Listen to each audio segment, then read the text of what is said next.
हे what's up guys, welcome back once again. दोस्तों, आज की कहानी जो एक्सप्लेन करने जा रहे हैं उसका नाम है बॉय। ये कहानी एक सिंगल मदर की है जो अपने काम में इतना बिजी हो जाती है कि उसने ज़िंदगी जीना ही छोड़ दिया।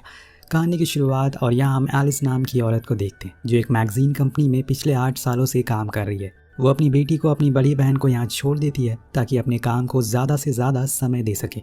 अब वो कुछ काम के लिए ब्राज़ील में होती है कि तभी उसी दौरान उसके पास उसकी दोस्त का कॉल आता है जो उसे बताती है कि एक लड़की आई है जो काफ़ी टाइम से बॉस के आगे पीछे घूम रही है और सुनने में आया है कि उसे प्रमोशन भी मिलने वाला है। ये सुनकर एलिस को बहुत बुरा लगता है, इसीलिए वो जल्दी से अपना पूरा काम करके पेरिस के लिए लौटना शुरू कर देती है। उसने इस कंपनी को अपना सब कुछ दे दिया पर उसे पिछले 4 सालों में एक भी प्रमोशन नहीं मिला। अब फ्लाइट में बैठते समय उसकी मुलाकात हो जाती है एक मैक्सी नाम के यंग लड़के से जो कि एक कॉलेज स्टूडेंट है। उसकी इकोनॉमी की सीट गलती से किसी और को अलॉट हो गई और इसीलिए उसे बिजनेस क्लास में शिफ्ट कर दिया गया, वो भी एलिस की साइड में। लेकिन वो तो अपने कामों में बिजी थी और ये पहली बार था उस सीट का आनंद, और यहाँ पहली बार मैक्सी उस सीट का आनंद लेता है जिसके ऊपर बैठना हर किसी का सपना होता है। लेकिन लैंडिंग के दौरान टर्बुलेंस होना शुरू हो जाती है जिससे एलिस को बहुत डर लगता है। इसीलिए वो मैक्सी का हाथ पकड़ लेती है जो कि वो देखकर बहुत ही ज़्यादा खुश होता है क्योंकि ऐसा उसके साथ पहली बार हुआ था। अभी तक किसी भी लड़की ने उसका हाथ नहीं पकड़ा था, जिस चक्कर में उसे पहली नज़र में उसी दौरान एलिस से प्यार हो जाता है। वो पसंद आ जाती है लेकिन वो कुछ कहता नहीं है। एयरपोर्ट के बाहर जहाँ उसकी बहन और उसकी बेटी उसका इंतज़ार कर रही थी, यहाँ मैक्सी के सीट के नीचे एलिस की पेन ड्राइव मिलती है जिसे लौटाने के लिए वो भागते हुए बाहर आता है, लेकिन तब तक वो जा चुकी थी, इसीलिए कोई फ़ायदा नहीं हुआ। अब एलिस की बड़ी बहन उसे एक लड़के के बारे में बताती है जो कि डॉक्टर भी है। वो उसे मिलने को कहती है लेकिन एलिस को अब किसी भी पार्टनर में कोई दिलचस्पी नहीं है, इसीलिए वो उसके मुंह पर ही मना कर देती है और फ़ौरन अपने ऑफिस पहुंचती है जहां पर कुछ लड़कियां मौजूद थी जो उसके एटीट्यूड को कुछ खास पसंद नहीं करती थी। एक दोस्त भी होता है जिसका नाम है जॉन जो उसे बहुत सपोर्ट करता है, और उसकी दोस्त क्लियर है जो उसे बताती है कि किसी मैक्सी नाम के लड़के का कॉल आया। पर एलिस ये बोलकर मना कर देती है कि वो इस नाम के किसी भी लड़के को नहीं जानती। दरअसल ये कॉल मैक्सी का था जो उसे उसकी पेन ड्राइव लौटाना चाहता है, लेकिन एलिस के पास इतना टाइम कहाँ है जो वो उसे बात कर सके। वो सीधा अपने बॉस के पास जाती है और प्रमोशन ना मिलने की वजह पूछती है। वो कहता है कि उसके लिखे हुए आर्टिकल सब बहुत पुराने हो चुके हैं, लोगों को उसमें कुछ भी इंटरेस्ट नहीं है, अब उसमें उसे अपनी ज़िंदगी में कुछ रोमांच लाना होगा। वो उसे दिखाता है और कहता है कि देखो वहाँ लीज़ा को जिसने 3 बार शादी की है वो सोशल मीडिया की स्टार है और उसकी वजह से हमारी मैगज़ीन अच्छी बिकती है, तुम्हें भी कुछ ऐसा ही ट्राई करना चाहिए, वरना कुछ दिन और अगर ऐसा ही चलता रहा तो शायद तुम अपनी जॉब को भी खो दो। वो ये सुनकर परेशान हो जाती है और उस दिन देर रात तक काम करती रहती है और सोचती रहती है कि आखिर ये रोमांच कैसे लाया जाए। तभी उसे उसकी दोस्त क्लियर का नोट मिलता है जिसमें लिखा था कि वो लड़का किसी पेन ड्राइव की बात कर रहा है। तब उसे याद आता है कि ओह, उसने वो पेन ड्राइव तो वहीं प्लेन में ही छोड़ दी थी। एक तो वैसे ही वो परेशान है, ऊपर से अब ये एक नई परेशानी। वो जल्दी से उस नंबर पर कॉल करती है जो कि मैक्सी का था। वो उस समय एक बार में था, इसीलिए वो एलिस को वहाँ आने से मना करता है, लेकिन वो फिर भी वहाँ पहुँच जाती है और उस दौरान वहाँ कुछ लड़कियाँ होती हैं जो एलिस की ऑफिस में काम करती हैं। वो उसे ऐसी जगह पर देखकर हैरान थी। तभी उसे मैक्सी मिलता है जो बताता है कि वो पेन ड्राइव उसके घर पर है, इसीलिए उसे घर जाना होगा। वो एलिस को लेकर बाहर आता है और अपने स्कूटर पर बैठने को कहता है। अब इससे पहले एलिस कभी भी किसी के साथ ऐसे नहीं बैठी, इसीलिए वो थोड़ा हिचकिचाती है। उसे बहुत ही अजीब लग रहा था, ऊपर से वो हेलमेट भी नहीं लगा पा रही थी।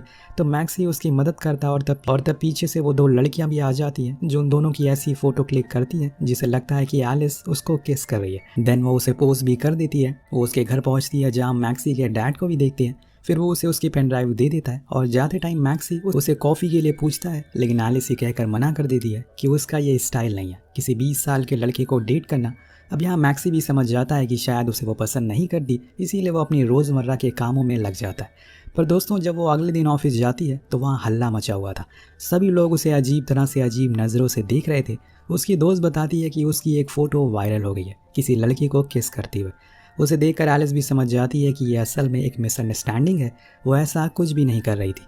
लेकिन उसका बॉस उसकी इस चीज़ की काफ़ी तारीफ़ करता है और कहता है कि उसे उसका यह नया रूप पसंद आया, उसे ऐसे ही लगे रहना है और तभी कुछ मिर्च मसाला बनेगा और उसकी मैगज़ीन बिकेगी। अब यहाँ एलिस को कुछ भी समझ नहीं आता कि ये सब क्या हो रहा है, वो असल में क्या कर रही है। इस चीज़ को लेकर वो जॉन से भी बात करती है जो उसे एडवाइस देता है कि तुम्हें उस लड़के को डेट करना चाहिए, बस दुनिया को दिखाने के लिए, और ऐसा करने पर बॉस भी खुश हो जाएंगे और तुम्हारे आर्टिकल भी हिट होने लगेंगे। पर दोस्तों, एलिस के लिए चीज़ें काफ़ी अजीब थी। किसी को सिर्फ बेवकूफ़ बनाने के लिए डेट करना, उसकी फीलिंग के साथ खेलना, ये सही नहीं था। पर एलिस के दिमाग में तो बस प्रमोशन का जुनून सवार था।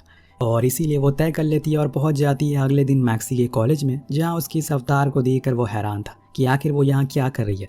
तब एलिस उसे बताती है कि कॉलेज के टाइम पर उसका एक बॉयफ्रेंड हुआ करता था, उसका नाम भी एम से शुरू होता था, और उस दिन जान तुमने मुझसे कॉफ़ी के लिए पूछा था, तब मुझे ये चीज़ याद आई, क्यों ना हम इसे लेकर थोड़ा आगे चले। वो उसे काफ़ी अच्छे से बात कर रही थी, लेकिन मैक्सी तो अलग ही दुनिया में था, ऐसा लग रहा था कि उसे जन्नत मिल गई हो। अब एलिस उसे एक एड्रेस देती है और कहती है कि तुम आज रात इस एड्रेस पर आ जाना। और वो दरअसल उसके दोस्त का एक शो था जहां उसके फील्ड के कई लोग आए थे। वो मैक्सी को लेकर अंदर आती है, जिसने कुछ खास कपड़े पहन नहीं रखे थे, पर वो सभी के सामने ऐसा प्रिटेंड करवाना चाह रही थी कि वो दोनों डेट कर रहे हैं, जिसको देखकर सभी को लगे कि वो अब बदल चुकी है। वहाँ वो सब चीज़ों को भी करती है जो उसने आज तक कभी ट्राई नहीं किया, जैसे कि शराब पीना, स्मोक करना। इसी दौरान वहाँ एलिस का दोस्त भी आ जाता है, जो मैक्सी के सामने ही उसे छूने लगता है, जो बात उसको सही नहीं लगती, इसीलिए वो उसके शो का मजाक बनाने लगता है। और इससे एलिस भी हंसना शुरू कर देती है और ऐसी बेइज्जती देखकर वो बंदा वहाँ से चला जाता है। अब दोनों फिर से साथ में बातें करना शुरू कर देते हैं और इसी दौरान एलिस की बहन का उसके पास कॉल आता है, जो उसे बताती है कि उसने उस डॉक्टर को आज रात डिनर के लिए बुलाया है, इसीलिए वो जल्दी से घर आ जाए।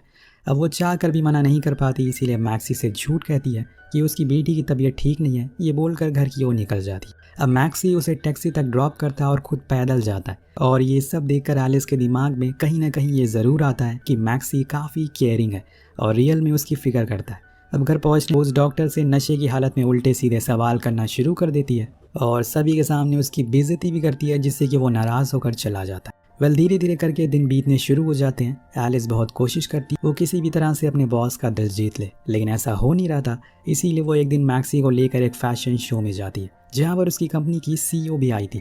सभी मॉडल वॉक कर रही थी और इतने में एक लड़की गिर जाती है, जिसको उठाने के लिए मैक्सी रैंप पर पहुंच जाता है और उसे सहारा देता है। ये चीज़ देखकर उसकी हेड काफ़ी अजीब रिएक्शन देती है। जब शो खत्म हो जाता है तो एलिस का बॉस मैक्सी की काफ़ी तारीफ करता है कि उसने आज तक कभी पहले ऐसा नहीं देखा, वो दिखने में काफ़ी स्मार्ट भी है, क्यों ना वो मॉडल बन जाए। जिस बात से एलिस हंसना शुरू कर देता है, तब मैक्सी कहता है कि उसकी माँ ने सिखाया था कि हमें औरतों की इज्जत करनी चाहिए, उसने तो बस वही किया। और फिर वो और एलिस दोनों डांस करने के लिए चले जाते हैं और डांस करते करते बहुत करीब आ जाते हैं।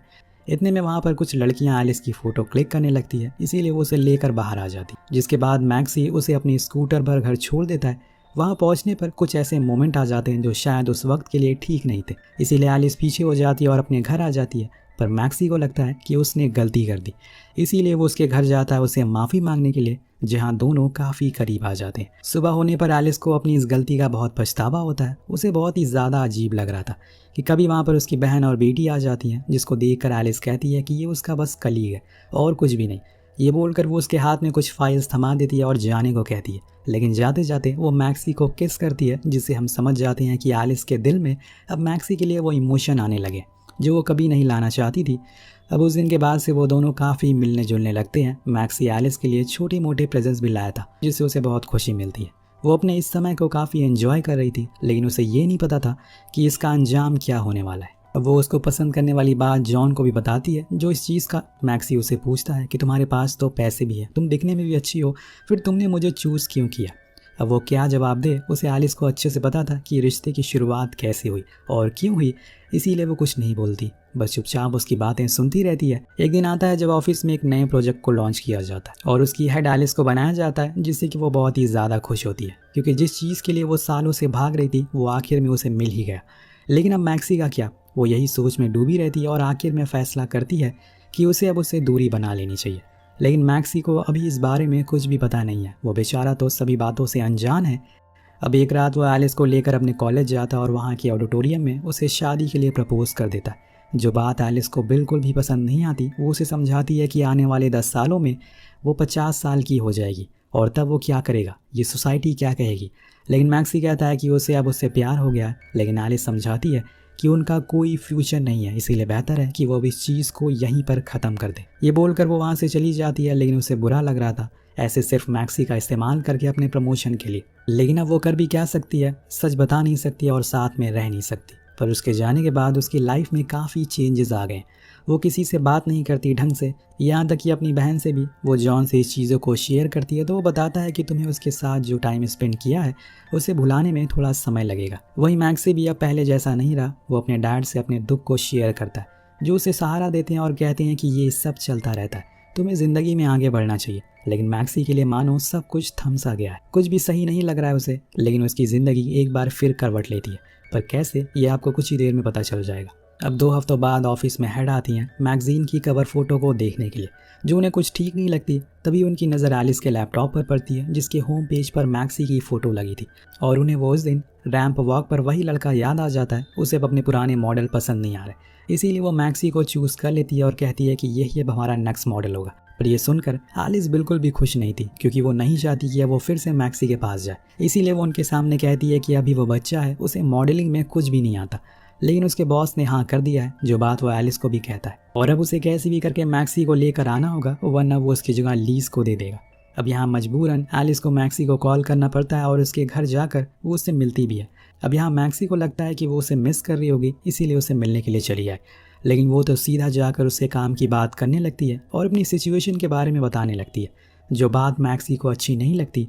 इसीलिए वो वहाँ से चला जाता है और गुस्से में। नेक्स्ट डे सभी लोग शूट के लिए रेडी रहते हैं। एलिस भी तैयार थी, लेकिन अभी तक मैक्सी आया नहीं था। ये एलिस को डर लग रहा था कि अगर वो नहीं आया तो उसकी जॉब जा सकती है। पर अगले ही पल वो आ जाता है, एक बार फिर से उसकी मदद करने के लिए, क्योंकि वो उसे प्यार जो करता है, उसका साथ वो कभी छोड़ नहीं सकता। अब वो सीधा मेकअप रूम में चला जाता है, जहाँ कुछ देर बाद जॉन आता है, जो उसे माफ़ी मांगता है क्योंकि उसकी ही वजह से उसका दिल टूटा, और उसी ने ही एलिस को वो आइडिया दिया था। उसे वो सब कुछ सच सच बता देता है, जो जानकर मैक्सी बाहर आकर सभी के सामने एलिस को किस करने लगता है, जिससे सभी को लगे कि सच में वो दोनों साथ में, क्योंकि अब उसे भी पता चल चुका है कि वो बस ड्रामा कर रही थी। फिर शूट की बारी आती है। मैक्सी के लिए ये सब काफ़ी नया था, इसीलिए वो सही से परफॉर्म नहीं कर पा रहा था। अब फोटोग्राफर को बार बार कहने पर वो इरिटेट हो जाता है और वहाँ से सब कुछ छोड़कर जाने लगता। तब एलिस उसे रोकती है, लेकिन आपको क्या लगता है वो उसे माफ़ी मांगेगी? जी नहीं, ऐसा कुछ भी नहीं होता। वो तो उल्टा मैक्सी से उस फोटोग्राफर से माफ़ी मांगने को कहती है, क्योंकि उसके ऊपर प्रमोशन का जुनून सवार था।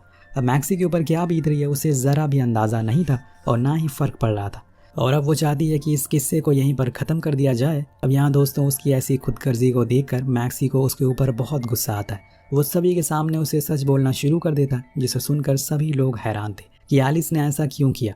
उसके बॉस उसे बहुत नाराज़ हो जाते हैं और उसकी इस हरकत की वजह से उसे जॉब से निकाल दिया जाता है और उसकी जगह पर लीज को रख लिया जाता है। यानी कि अब वो दोनों जगह से हाथ धो बैठी है, मैक्सी भी गया और जॉब भी। इसीलिए कहते हैं कि 2 नाव पर सवार होकर चलने वाले हमेशा डूबते हैं।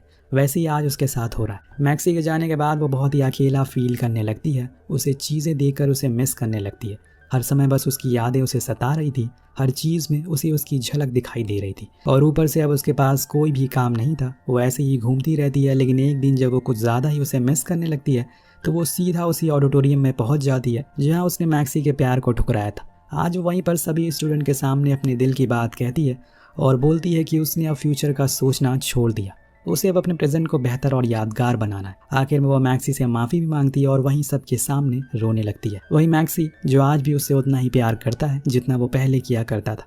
उसने भले ही गुस्से में उसे सब कुछ बोल दिया, लेकिन वो उसे छोड़ना नहीं चाहता। वो स्टेज पर जाकर उसे किस कर लेता है और सभी उसे देखकर क्लैप करते हैं। उसके बाद एलिस ने मैक्सी का हाथ कभी नहीं छोड़ा और दोनों ने मिलकर एक नए बिजनेस की शुरुआत की और साथ में रहने लग गए, जिसके साथ ही इस कहानी का यहीं पर अंत हो जाता है। वेल दोस्तों, फ्यूचर के बारे में सोचना सही है, लेकिन हम आज जिंदा हैं तो आज की सोचना चाहिए, स्पेशली प्यार के मामले में, क्योंकि पछतावे से अच्छा है कि प्यार का इजहार कर दिया जाए। वेल आपको कहानी कैसी लगी नीचे कमेंट करके जरूर बताएगा। मिलते हैं अगले वीडियो।